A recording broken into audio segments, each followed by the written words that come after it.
I had a lot of Archie. I thought Archie was a religious comic for a little while because I got Archie's Sunshine. If you ever saw that? I, I didn't I think haven't as seen like that, but Archie yeah, as a religious comic, I love yeah, it already. yeah. Jughead went to hell a lot because they were like parables. It was like he ate too many Cokes and burgers and milkshakes. He's Jughead the glutton. gluttonous for yeah. Jughead could never win.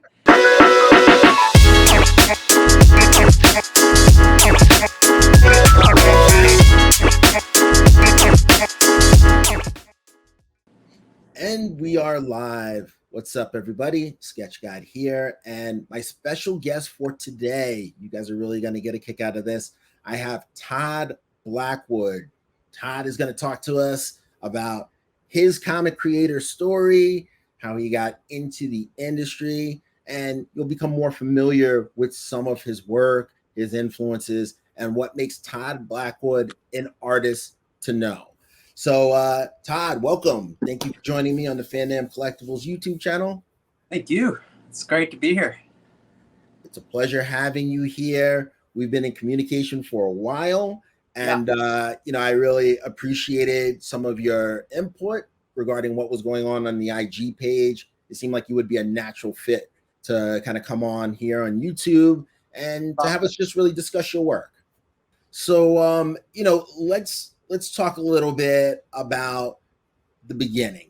For you, were you someone who collected comics as a kid and were, familiar with all the usual suspects, Ramita, Kirby, etc., and you always saw yourself as somebody potentially entering comics, or was comics sort of a last-minute amendment to your overall dreams as an artist? Depends on your definition. For me, no, I got comics as hand-me-downs from my cousin, who was 10 years older than me and seemed much cooler than I was. My parents really limited the amount of entertainment I was allowed to be exposed to or watch. But what that meant was that I basically got a couple random comics and just fetishized them. So and also in the 70s, Marvel was reprinting a lot of classic comics from the 60s because they sort of entered these doldrums. So ironically, I wasn't getting the originals, but I was getting, I remember X-Men, the original X-Men, number like 12 or 13. With Jack Kirby with the master mold on the cover, which I recreated somewhere. I just loved that comic. I had a lot of Archie. I thought Archie was a religious comic for a little while because I got Archie's Sunshine. If you ever saw that? I haven't seen that, but Archie as a religious comic, I love it already. Yeah, Jughead went to hell a lot because they were like parables. It was like he ate too many Cokes and burgers and milkshakes. Jughead the glutton. Gluttonous for yeah, Jughead could never win. They were so bizarre and interesting to me. I thought those were cool. I'm sure I'm forgetting.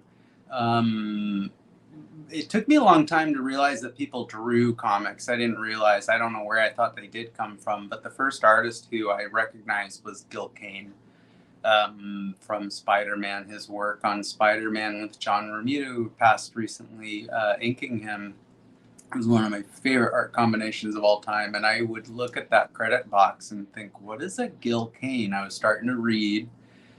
And it took me a while to realize that was someone's name because I'd never heard the name Gil before Kane. I thought it was some sort of object. But I think that is, it also was the first time where I realized the sum of parts were, to me, preferable to either one of those guys. I say that as gigantic fans, both of them, and I could go on and on about both of them, but I shouldn't. But the other thing was stop action animation, as we talked about earlier. For me, it was Rankin Bass. Rankin Bass was the first thing that I was really into, and by that I mean the not only, there's a lot of Rankin Bass out there. I don't know if people are super familiar, but not only did they do Rudolph the Red-Nosed Reindeer, but they did, I mean, tons of sequels. Leprechaun's Christmas Gold. They also did the Hobbit and Return of the King. Thundercats. Had great music. And as a kid, I found stop action mesmerizing. I thought it was kind of scary because there's something both natural and unnatural about it, which might be a way to describe my work currently. It's stuck with me ever since. I worked in animation eventually after failing in comics the first time. But for those of you out there watching, we have been talking quite a bit backstage before we started recording. And I didn't know this beforehand, but Todd actually has some experience working on the PJs, which was an Eddie Murphy vehicle back in, was it like late 90s, early 2000s around then? Yeah. In 98, 99, maybe? That sounds right. Super young. Absolutely. Yeah. To me, I picture it late 90s for sure. And that is a stop motion animation vehicle that was prime time on Fox. Yeah. And I think when people take a look at some of your comic work, they'll see the relevance of that experience in the PJs, because like you mentioned, with Rudolph the Red-Nosed Reindeer and some of your other examples, that stop motion aesthetic definitely has transferred over to your comics work. But tell us a little bit more about your experience on the PJs. Well, it wasn't just the stop action alone. It went from, so I had gotten one job in comics, penciling, and I just face planted before that. And then Dark Horse felt sorry for me and offered me a job in their production department. I stayed there for about a year and realized it was one of the first of several times where I was a little bit adrift. But I decided to try to be a more well-rounded person and be more social. I figured that was part of my what was holding me back. And in being social, I met a producer named Paul Herod, who ended up, I think he is the animation director for Wes Anderson now. I forget. I know he just worked. I don't remember what he's working on right now, but I know he's worked quite a bit with Wes Anderson. But he brought me on. This is actually really interesting. He brought me on it originally for commercials, but eventually for a TV show called Clay TV. And he said, we've got this television show called The PJs coming up. We're going to put you on it eventually, but we're going to try to keep you busy with this other stuff until then, which was great. I started realizing that this Clay TV thing didn't seem like it was actually real. So basically what I started putting two and two together about was that this show was a diversion to keep the owner of the studio, who was known as a meddler, away from the actual goal, which was the PJs. And it was never meant to actually become anything, although I wouldn't be surprised if it eventually became the genesis for Robot Chicken. But that is just speculation on my part, but a lot of people I worked with went on to work on Robot Chicken. Interesting. And makes sense. Yeah. Definitely makes sense. But when I eventually did get on PJs, the what I learned, so I had been familiar with comics, but I was sort of like, everybody had sort of a similar style. You had something between like Jim Lee or Terry Dodson, but there was like a traditional superhero style. And when I got into animation, I was surrounded by artists that all were wildly different from each other and also were 100 times better than I was and really fast. And I was like, I'm a warm body that can hold a pencil, and that's the only reason why I'm here. And it was intimidating. They were hyper intelligent. I was way in over my head, and it was great. And I was doing designs. I was doing set designs, costume design. I don't know if they let. I don't think they ever let me design any characters while I was there. But eventually, I ended up in the storyboarding department, and that was the longest gig I could get. Was because it's a seasons of television, so you're there for 6 months to a year, and then you're off and waiting to see if the show gets renewed, Right. which is interesting. But yeah, so I'll tell you how. So I had been a guy. So I got discovered in comics by Dave Stevens of all people. He saw my work at a convention and took me over to Dark Horse and said, "Hey, you guys should do something with this guy." So you could say I was kind of a pretty picture guy at that point, and I just was trying really hard to make pretty pictures, but I kept getting told my storytelling was a problem. And when I got into animation, I realized not only were my pretty pictures not all that great, but my storytelling, I didn't understand what storytelling meant and what the learning curve for me was. You do storyboards, which are turned into an animatic. You know what an animatic is? Yes. Okay. Yes, I'm familiar with that. Take the storyboards, they attach it to the soundtrack. The voices are already recorded. This is usually for animation. So the point being, at the end of the week, we would have weeklies, meaning we would watch the animatics as they progressed in front of the entire studio, which was usually at least 30 to 60 people. And it was humiliating. Birds. The point of working on a comedy television show is to make jokes. And when the jokes don't land because your drawing is not working, you immediately go from thinking this drawing is fine to seeing it through everyone else's eyes and realizing here's what's beneficial is you realize immediately what's not working. It was the best learning curve I ever experienced. And I'll fast forward a little bit. What's interesting is I went from thinking maybe I could be a pretty picture guy and coast on that to becoming a storytelling person, including I literally became a gag cartoonist, if you can believe that, which has been something I've been doing for Chris Gore and Film Threat on Wednesdays with the Critics Court. I'm a live sketch artist for their. It's a joke, but I'm pretending to be the court sketch artist, but really what I'm doing is I'm drawing gags, and then I'll show the gags, and I'm going to get all of this from Todd and make sure it's linked in the description, because he's just referring to cool sounding project after cool sounding project, and truth be told, I had no idea he was even doing this. I you. You know what? I'm thinking about it. I do remember you telling me about a project that was what I was talking about. Okay, because I've been getting that a lot. Okay.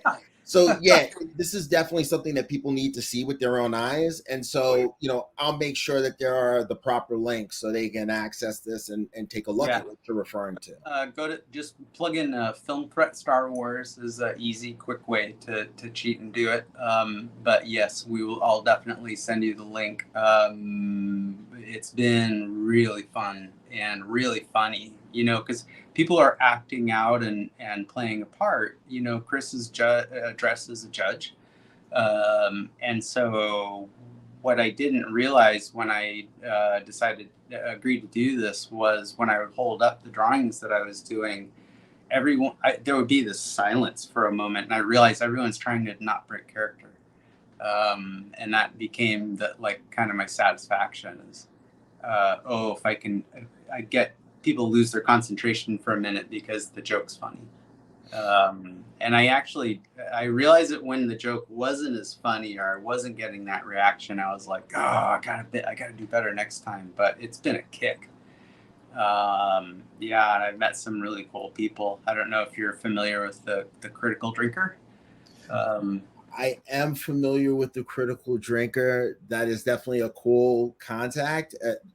He's been involved, or oh yeah, show you. There's my thumbnail of the critical drinker. And I don't know if you understand the reference. Do you get it? No, this reference I do not get. So you'll have to break that down for me.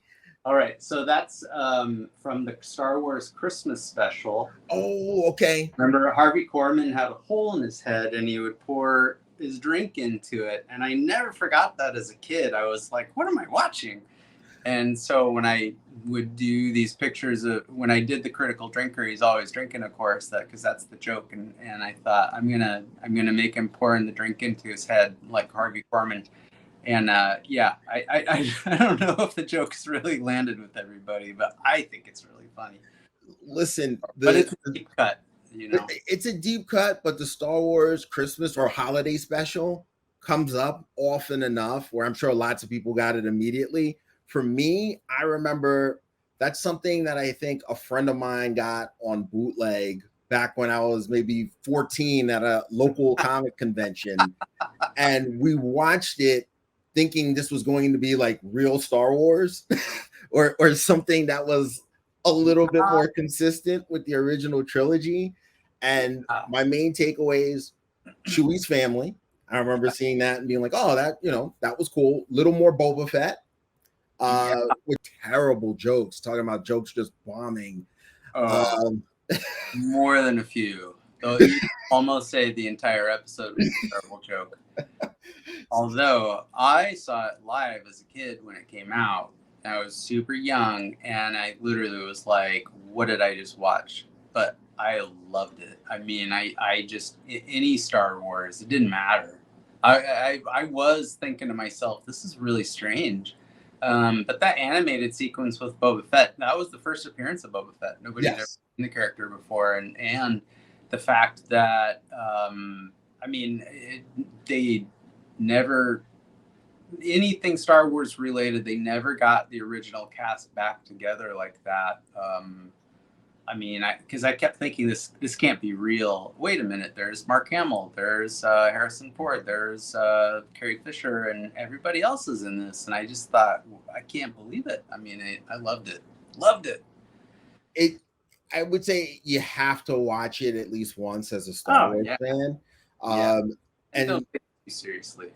Yeah, just talking about its influence, not only do you have deep cut jokes like you just showed us now on this other show you're involved in, I think even the Guardians of the Galaxy holiday special, which was obviously a lot more polished. I mean, it's sure, yeah. But you can see that James Gunn had that in mind with some of the bits that showed up in that special. That hadn't even occurred to me, but of course they should have played that up more. That would have been really funny, I think. But I don't know if everyone would have got the joke. That's the thing, because it's never been widely available. Like it pretty much has been just circulating online, and before it was online, guy who looks like he unloaded his whole van at the Comic-Con. Who had just like VHS tapes all over the place. That's how I ended up seeing it back in the 90s. So, its legacy lives on, but the deep cuts, I'm sure there are Star Wars fans who really appreciated that without any explanation or additional anecdotes. Yeah. Well, I think it just depends on what age you were. If I was 12, I would have been like, this is ridiculous.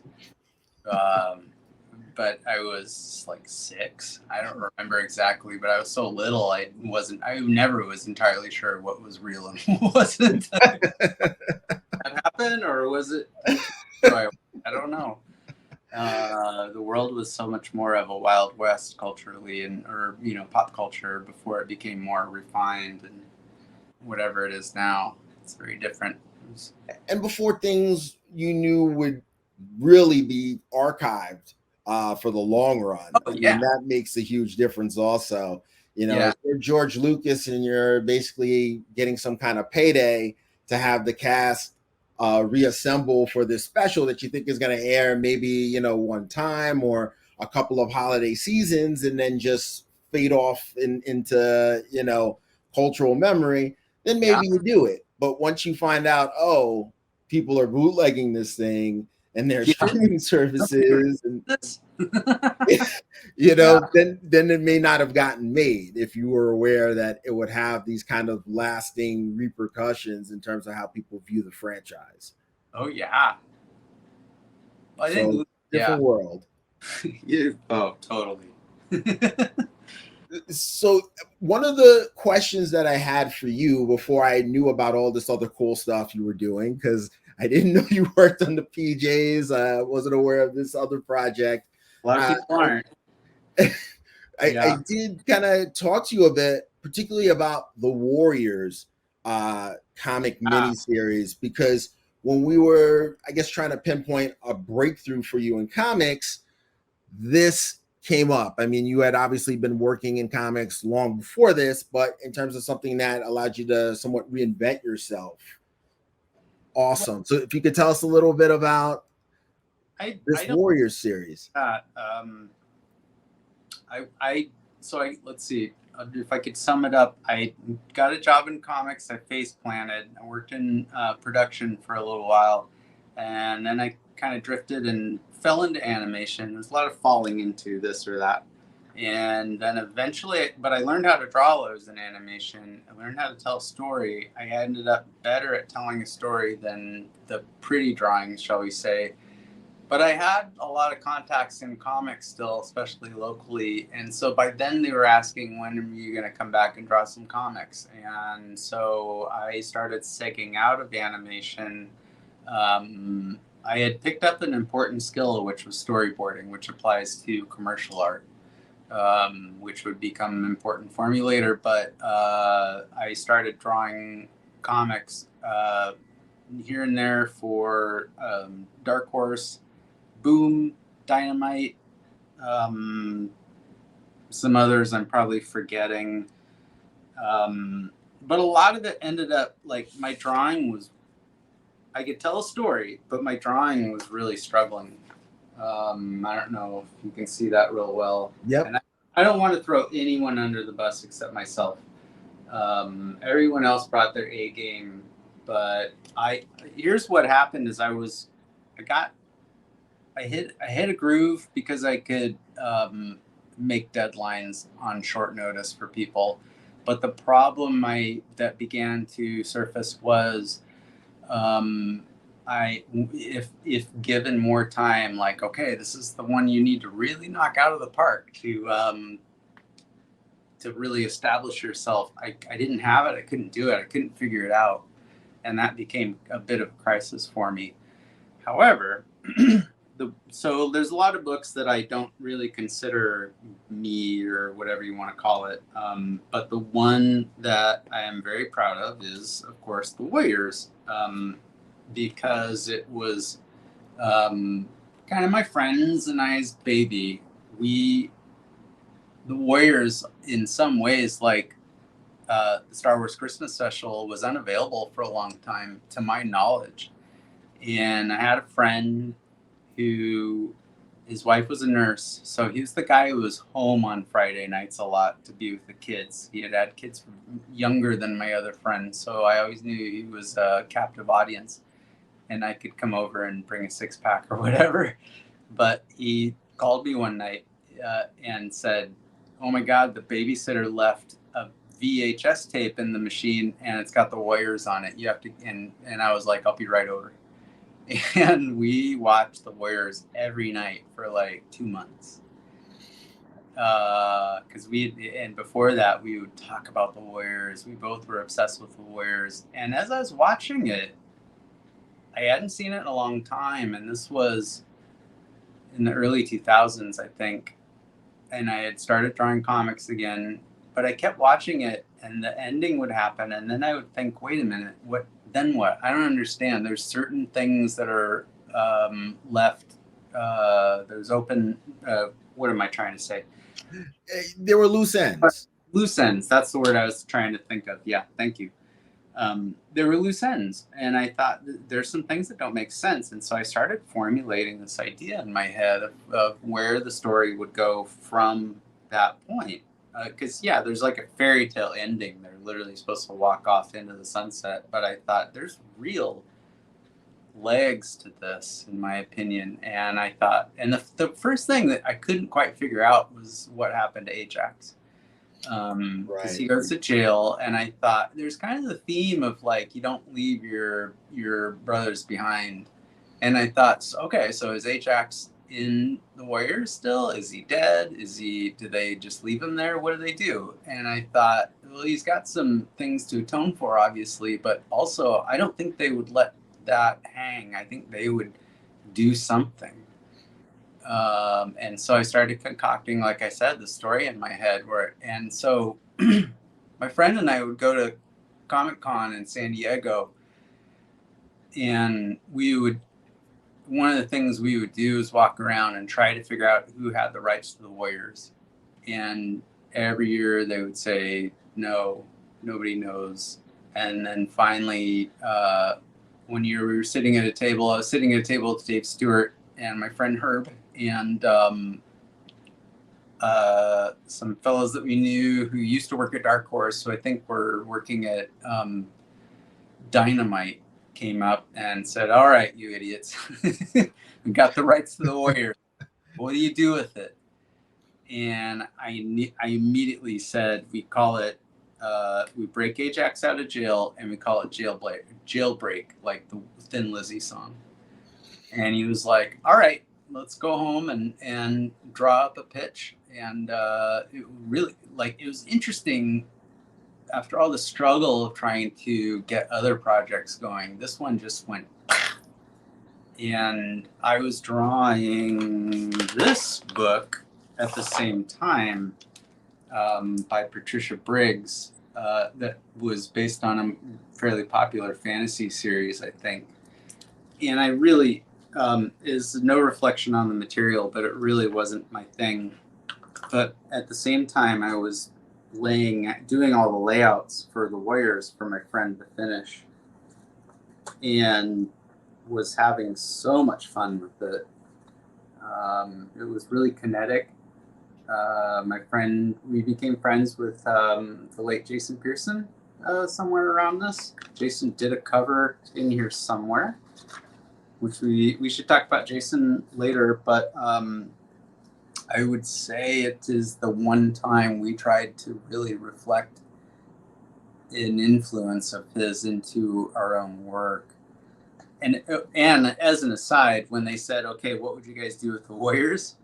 The irony is my friend and I, who had both wanted to do the Warriors, then it became, okay, well, which one of us gets the job? and I was like, wait a minute, how do we not kill each other right now? And luckily, they were smart enough to say, okay, Todd, you're going to do the layouts. You've come up with like the basic roadmap for the story and the layouts, and then Herb is going to finish them. And I wouldn't have thought it would have worked, but we were a great combination. His embroidering of my layouts it was awesome. He did everything I could have possibly asked for and more, including also getting the details of the costumes accurate. We also got Paramount fought us tooth and nail on everything on the book. Said it was too violent, it was too much swearing. I mean, you name it, and it was. Well, it's the Warriors, so it's not like you're doing something that's not consistent with that IP. Yeah. But from what I know, were there any issues related to the fact that supposedly there was a Warriors remake in development? I mean, was Paramount particularly protective because they were concerned about how they would maybe present the Warriors later on? No, the rep from Paramount literally said to me, I don't understand why you guys are doing this. I don't understand why anyone cares. Wow. Something like that. Yeah. And I was like, you do realize the gigantic following that this story has, that these characters have. There was a video game that was massive, right? Absolutely. Yeah.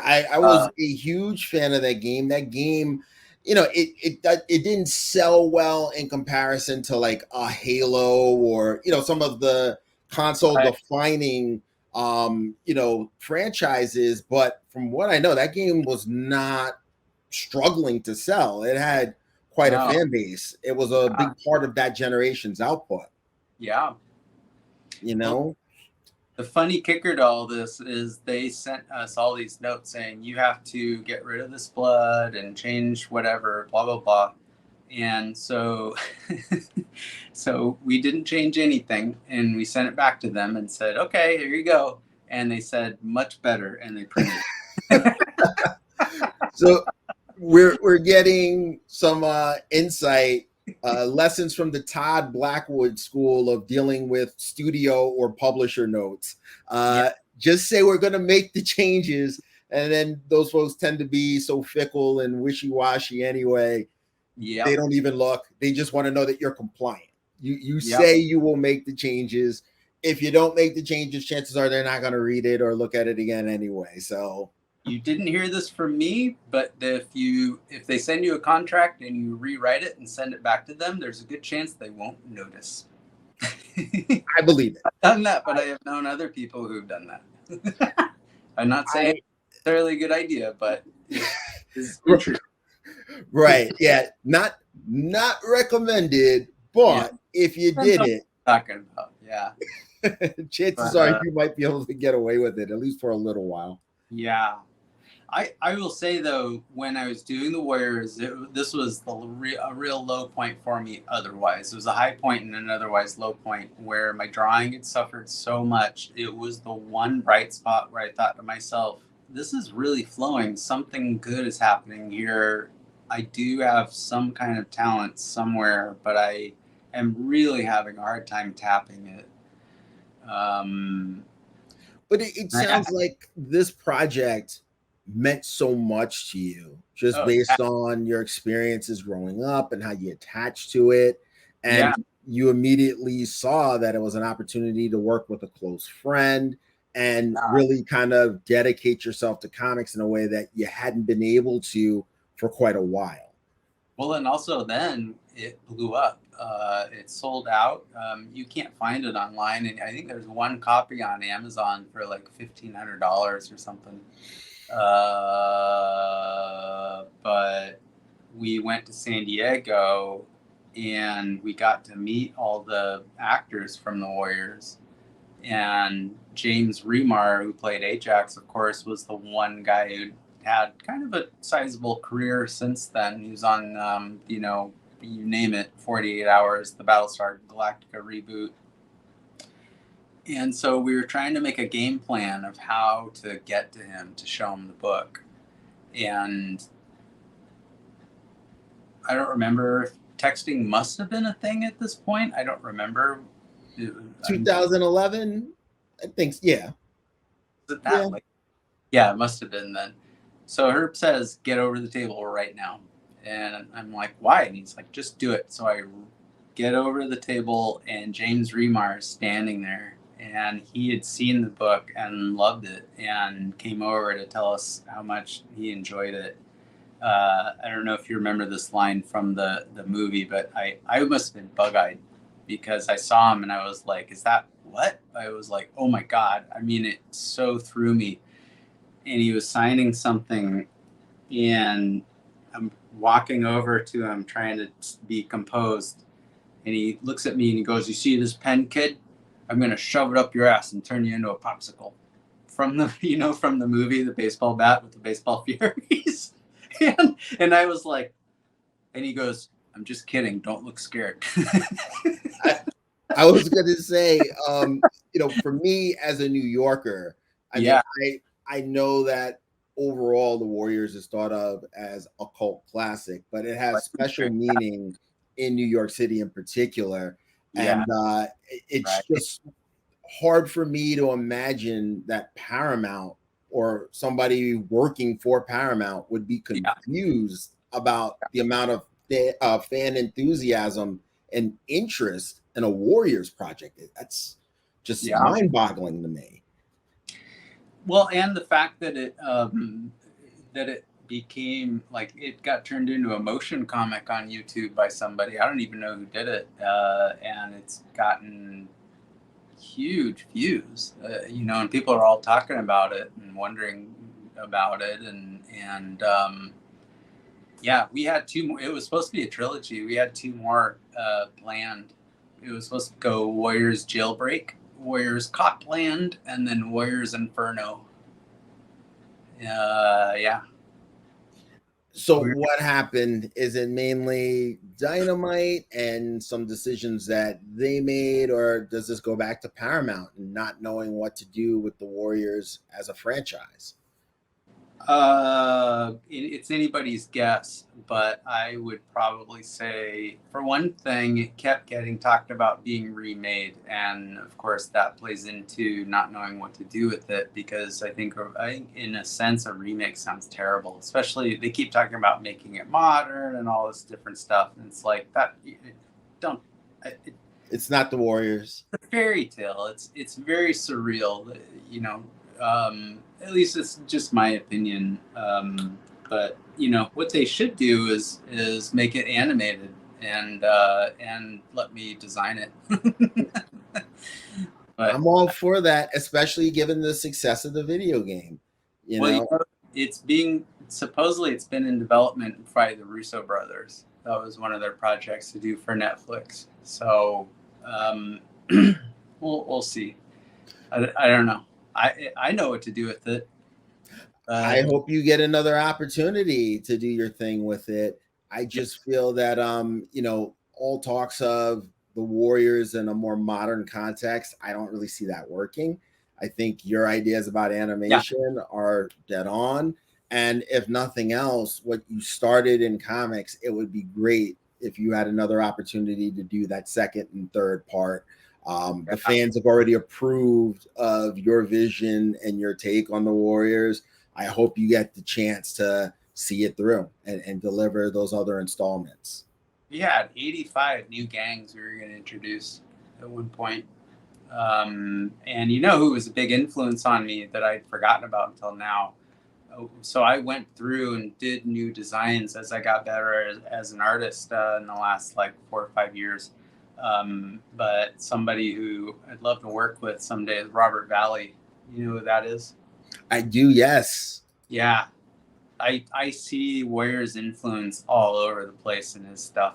And I was reading an interview or listening to an interview or something, and I almost want to say his quote was, "The Warriors is maybe more influential than any other something that I can name." And I just thought, I knew it.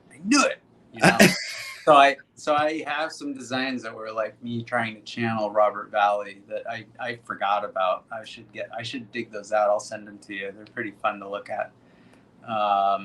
Yeah. Dynamite, please.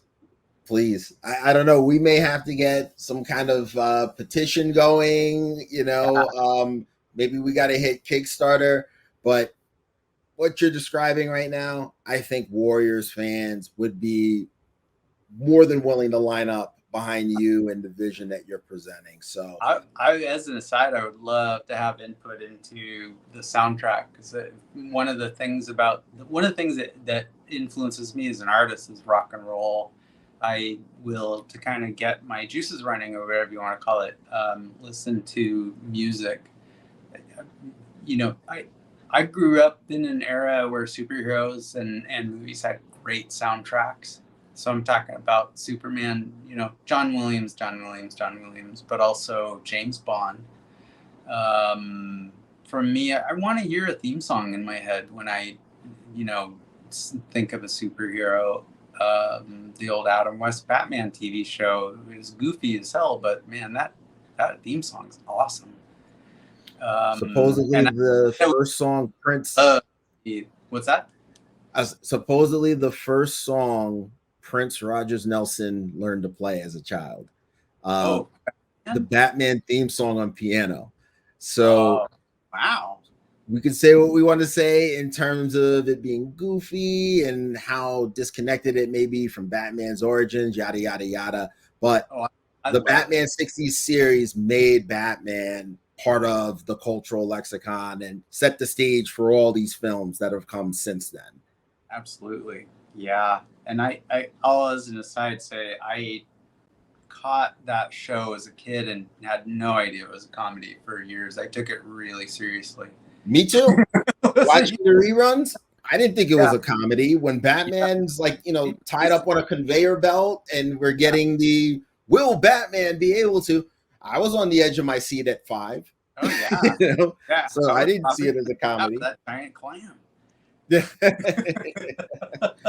So yeah, I'm right with you in terms of the impact of music. And funny enough, when you were starting to talk about the Warriors, Joe Walsh in the City, like I could start to hear it in my head. Yeah. You know, because when I think about the end of that film and the fairy tale ending, as you described it, that theme song kicks in and you're like, they made it back to Coney, baby. So yeah, music is key in terms of people emotionally connecting with the storytelling and the characters and their journeys. Yes, absolutely. Hey you. Yeah. Hey you. Thank you for checking out the Fandom Collectibles YouTube channel. If you like this content, make sure you hit that like button, make sure you subscribe, and stay tuned because we'll be back before you know it.